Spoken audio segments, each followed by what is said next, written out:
Hello बच्चों, let's read this question. The question says that a lens of focal length f is split into two halves as shown in the following figure. What is the focal length of each half? So इस question में हमें पूछा गया है कि जब भी हम किसी लेंस को जिसका फोकल लेंथ f है, अगर हम उसको दो पार्ट में कट कर देते हैं तो उसकी फोकल लेंथ क्या होगी.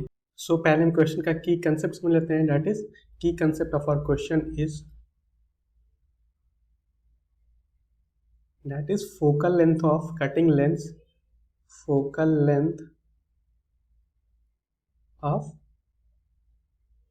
cutting lens, that is let ये हमारा एक लेंस है, कॉन्वेक्स लेंस, एंड इस लेंस को हम दो पार्ट में कट कर देते हैं. लेट इसको पहले वर्टिकली कट करते हैं. पहले केस में ये हमारा वर्टिकली दो पार्ट हो जाएगा.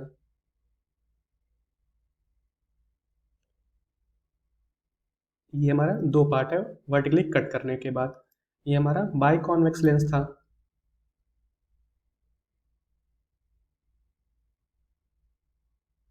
एंड ये हमारा इस लेंस को हम दो पार्ट में कट कर दिए. एंड इसी लेंस को अगर हम प्रिंसिपल एक्सिस के अलॉन्ग कट कर दें हॉरिजॉन्टल डायरेक्शन में, दैट इज ये हमारा पहला पार्ट हो गया एंड ये हमारा दूसरा पार्ट हो जाएगा. लेट हमारी इस बाई कॉन्वेक्स लेंस की फोकल लेंथ एफ है. तो जब हम किसी लेंस को वर्टिकली कट करते हैं तो उसकी फोकल लेंथ ट्वाइस हो जाती है. दैट इज इस पार्ट का भी ट्वाइस 2f होगा एंड इस पार्ट का भी 2f होगा. एंड जब भी किसी लेंस को हम हॉरिजॉन्टल कट करते हैं तो उसकी फोकल लेंथ वही रहती है, दैट इज f. ये हमारा फोकल लेंथ f ही रहेगा. यही हमारे क्वेश्चन का की कंसेप्ट है. That is focal length of cutting lens. जब भी हम वर्टिकली कट करते हैं तो हमारी फोकल लेंथ ट्वाइस हो जाती है, एंड अगर उसको हम हॉरिजॉन्टल कट करें तो वो f रहता है. सो हमें क्वेश्चन में वर्टिकल कट किया गया है, दैट इज ये हमारा a है एंड ये हमारा b है. सो इसको वर्टिकल कट किया गया है.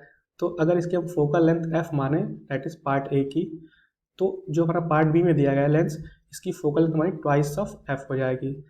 इस दोनों लेंस की ट्वाइस ऑफ f हो जाएगी. सो यही हमारा आंसर है. आई होप ये आंसर आपको समझ में आया होगा. All the best.